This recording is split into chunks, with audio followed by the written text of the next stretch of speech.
लगातार 19औं दिन पनि सर्किट लेभलमा बढेर कारोबार बन्द भएपछि गार्डियन माइक्रो इन्स्योरेन्सका लगानीकर्ता अलमलमा परेका छन्। पछिल्लो 2 कारोबार दिनदेखि यो माइक्रो इन्स्योरेन्सको सेयर लाखभन्दा बढीले कारोबार हुन थालेपछि लगानीकर्ता अलमलमा परेका हुन्। गत बिहीबार 1,43,850 किता सेयरको किनबेच भएकोमा आइतबार भने 2,53,093 किता सेयरको किनबेच भएको छ। आइतबार सुरुमा 2% बढेर 1705 कारोबार खुले पनि सप्लाई आएपछि घटेर 1519 रुपैयाँसम्म समेत कारोबार भयो। अन्तिममा 10% सर्किट लागेर 1839 रुपैयाँ 40 पैसामा कारोबार बन्द भयो। 100 रुपैयाँ 34 पैसादेखि 301 रुपैयाँ 2 पैसा कारोबार रेन्ज पाएको कम्पनीको पहिलो कारोबार नै 10% बढेर 331 रुपैयाँ 10 पैसामा बन्द भएको थियो। पहिलो 5 कारोबार दिनसम्म केही 100 किता सेयर कारोबार हुँदै मूल्य बढ्दै गरेको कम्पनी पछिल्लो समय भने लाखौं किता कारोबार आउँदा पनि सेयर मूल्य सर्किट लेभलमै बढेर बन्द भएको छ। 19औं दिनसम्म पुग्दा जम्मा 5,93,863 किता सेयरको कारोबार भइरहेको छ। कम्पनीले 22,50,000 किता सेयर सर्वसाधारणका लागि निष्कासन गरेको थियो। अहिलेसम्मको तथ्याङ्क अनुसार निष्कासित सेयरको 26.39% सेयर कारोबारमा आइसकेको छ। पछिल्लो समय सेयर कारोबारीहरूले कम्पनीको वित्तीय पक्ष जस्तो सुकै भए पनि कम्पनीको सेयर आपूर्ति पक्षलाई विशेष ध्यान दिने गरेका छन्, जसले गर्दा पब्लिक सेयर न्यून भएका कम्पनी र न्यून चुक्ता पुँजी भएका कम्पनीको सेयर मूल्य आकाशिने गरेको छ। बीमा प्राधिकरणले गाउँघरमा लघु बीमा कार्यक्रम सञ्चालन गर्ने उद्देश्यले जीवन बीमा र निर्जीवन बीमा गरी 7वटा कम्पनीलाई सञ्चालन अनुमति दिएको थियो। लघु बीमा कार्यक्रम अहिले ठूला बीमा कम्पनीहरूले पनि सञ्चालन गर्दै आइरहेकाले तिनीहरूले अपेक्षा अनुरूप व्यापार बढाउन सकेको छैनन्। समग्र बीमा बजारमा लघु बीमा कम्पनीहरूको बजार अंश एकदमै न्यून रहेको तथ्याङ्कले देखाउँछ।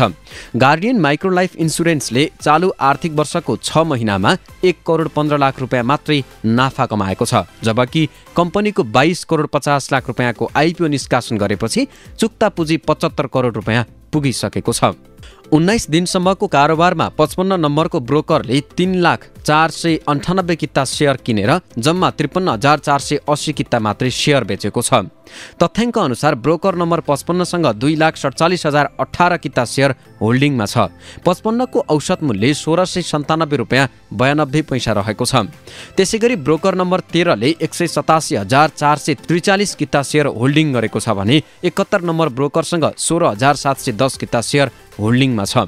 19 कारोबार दिनमा अन्य ब्रोकर मध्ये 64 ले 7,000, 84 ले 3,000, 74 ले 1,800 किता होल्डिङ गरेका छन् भने बाँकी ब्रोकरको होल्डिङ सेयर 1,000 भन्दा कम छ। यो भयो गार्डियन माइक्रो लाइफको सम्पूर्ण जानकारी। अब लागौं क्रिस्ट माइक्रो लाइफ इन्स्योरेन्सको आइपिओमा अन्तिम दिन आइतबारसम्म कति आवेदन पर्यो यसको सम्पूर्ण जानकारीतर्फ। क्रिस्ट माइक्रो लाइफ इन्स्योरेन्सको आइपिओमा 2,94,92,17,000 रुपैयाँ बराबरको आवेदन परेको छ। यसमा फागुन 26 गते आइतबार साँझ 5 बजेसम्ममा 20,48,538 जना सर्वसाधारण आवेदकहरूले 2,44,92,170 किताका लागि आवेदन दिएको सिडिएसले जनाएको छ। यो आवेदन मागभन्दा 13.27 गुणा बढी हो। क्रिस्ट माइक्रोले सर्वसाधारणका लागि फागुन 22 गतेदेखि प्रति किता 100 रुपैयाँका दरमा 18,45,00,000 रुपैयाँ बराबरको 18,45,000 किता सेयर निष्कासन गरेको हो। कम्पनीले 22,50,000 किता आइपिओ जारी गर्न नेपाल धितोपत्र बोर्डबाट अनुमति पाएको थियो, जसमध्ये वैदेशिक रोजगारीमा रहेका नेपालीलाई प्रति किता 100 रुपैयाँका दरमा 2,25,000 किता आइपिओ बिक्री गरिसकेको छ।